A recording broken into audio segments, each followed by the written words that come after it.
Welcome back to Down to Disness, a monthly show where I pick a Disney animated movie and talk about its history and its impact on pop culture. This month's movie is Aladdin, and yes, I wore a vest for the occasion. Aladdin is the epitome of the Disney Renaissance. It has great music, great characters, great story, great animation, great everything. But what's great about a lot of Disney Renaissance movies, including Aladdin, is that they pushed animation into new and exciting directions. For Aladdin specifically, the magic carpet was Disney's first foray into CGI animation. Think about that scene where Aladdin's going through the Cave of Wonders on the magic carpet. Aladdin also had an extremely star-studded cast, which is the norm now, but it wasn't before. Now, I don't know if this is entirely true or not, but I heard that Robin Williams was the first real big-name celebrity to voice an animated character in a Disney movie. If he wasn't the first, he was one of the first. And let's talk about Robin Williams for a second. Robin Williams recorded 16 hours of improv material when he was doing the Genie. The Academy reportedly turned down Aladdin as a nominee for Best Adapted Screenplay because so much of the screenplay was improv. Additionally, there was a little bit of a scandal to do with Robin Williams voicing the Genie. Robin Williams agreed to voice the Genie for actor union rates, which is the lowest you can pay an actor. But his conditions were that the Genie not be used for too much advertising or merchandising for the movie. Disney didn't exactly comply, and they used the Genie heavily, especially in the trailer for the movie, and that made Robin Williams a little bit ticked off. As a result, Robin Williams refused to be in the next sequel, and they had to replace him with Dan Castellaneta from The Simpsons. He didn't accept their apology till much later, but then everything was cool. He got a Disney Legend Award. Speaking of the Genie, there were originally going to be two Genies, the Genie of the Lamp and the Genie of the Ring. There were actually a lot of characters in Aladdin that got cut from the original script, one of whom was Aladdin's mother. That's right, Aladdin originally had a mom who tried to keep him on the straight and narrow, and she even had a song that was cut from the movie called Proud of Your Boy. In the 2004 re-release of Aladdin, Clay Aiken sings this song on the DVD.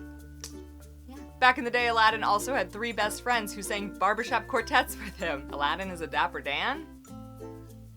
Early sketches of Aladdin had him looking like Michael J. Fox, but the final design was based off of Tom Cruise. See the resemblance? I do, a little. Similarly, Jafar was a throwback to Maleficent. They're really tall, slender, carry staffs, and have birds as friends. Jafar's design was also inspired by Al Hirschfeld's caricatures, and although he wasn't a fan of Disney, he did approve of Aladdin. I wonder why. Robin Williams might have been the only A-list celebrity in Aladdin, but he wasn't the only celebrity. Let's not forget Steve from Full House.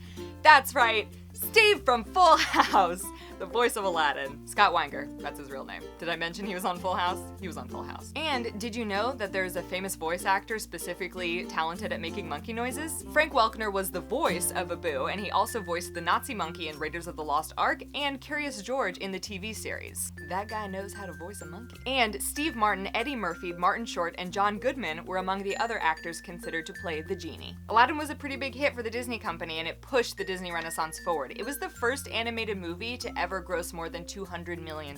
And its sequel, Return of Jafar, was the first ever Disney direct-to-video sequel. Yeah. No other Disney sequels straight to DVD would have happened if Aladdin hadn't started that. And let's give credit where credit is due, Jasmine was the first non-white Disney princess. But what? And her figure was partially based off of Jennifer Connelly. Dem brows though. Fun fact, have you ever noticed that when Aladdin is lying, the feather on Prince Abubu's hat tips forward? That's his tell.